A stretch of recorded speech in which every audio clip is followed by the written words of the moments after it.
Կանխատեսումներից անհամեմատ բարձր տնտեսական աճ՝ 11 տրիլիոն 317,5 միլիարդ դրամ։ Սա Հայաստանի 2025 թվականի համախառն ներքին արդյունքն է։ Այն 2024-ի համեմատ աճել է 7,2%-ով։ Այս աճին 4,3%-ային կետով նպաստել են առևտուրը եւ ծառայությունները, 1,5%-ային կետով շինարարությունը։ Մնացածը բաժին է ընկնում այլ ոլորտներին։ Մենք ավելի քիչ էինք կանխատեսում, քան այսօրվա ցուցանիշն է հրապարակված։ Աճը բիզնես պետություն համագործակցության արդյունքում է նաև։ Շինարարության ոլորտում ոչ միայն եկամտահարկի վերադարձով իպոթեկի ազդեցությունն է, որ բավականին բարձր է, այլ նաև պետության այն ծրագրերը, որ իրականացնում է մանկապարտեզների, դպրոցների, ճանապարհների շինարարության մեջ եւ այլ ենթակառուցվածքների շինարարության մեջ ունենք աճ նաև ծառայությունների ոլորտում, հիմնականում ՏՏ ոլորտի ծառայությունների մասով կա նաև աճ արդյունաբերության, գյուղատնտեսության, որտեղ պետությունը ունի բավականին մեծ ծրագրեր, որի արդյունքում իհարկե ունենում ենք նաև նման ցուցանիշներ։ Տարվա արդյունքներով ամենաբարձր աճ արձանագրած ոլորտներն են շինարարությունը, տեղեկատվությունը եւ կապը, նաև ֆինանսական ու ապահովագրական գործունեությունը։ Փաստացի մենք ընդհանուր համաշխարհային ցուցանիշների մեջ դիտարկում ենք նախ տարածաշրջանի մեր ցուցանիշը, միջին ցուցանիշը, կենտրոնական Ասիայի դա գերազանցում է շուրջ 3%-ով, իսկ ընդհանուր աշխարհի միջինից կրկնակի անգամ ավելի բարձր, աշխարհի միջինը 3,3% է։ Այստեղ եթե մենք ընդհանուր այդ ճյուղերի դինամիկան նայում ենք ու տեսնում ենք, որ այո կա այստեղ առաջընթաց նույն նաև հեռահաղորդակցության ոլորտի, ինչը շատ կարևոր է,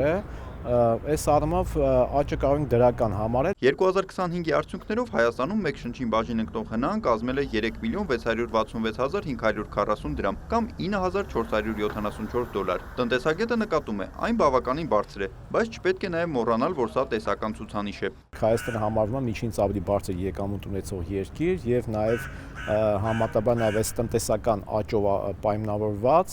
նաև մեկ շնչին հաշվող հնան է աճել։ Սա իհարկե կարևոր ցուցանիշ է, եթե համադրենք օրինակ երկրում ընդհանուր աղքատության ցուցանիշի հետ, գործազրկության համալիր կարող ենք գնահատել, այս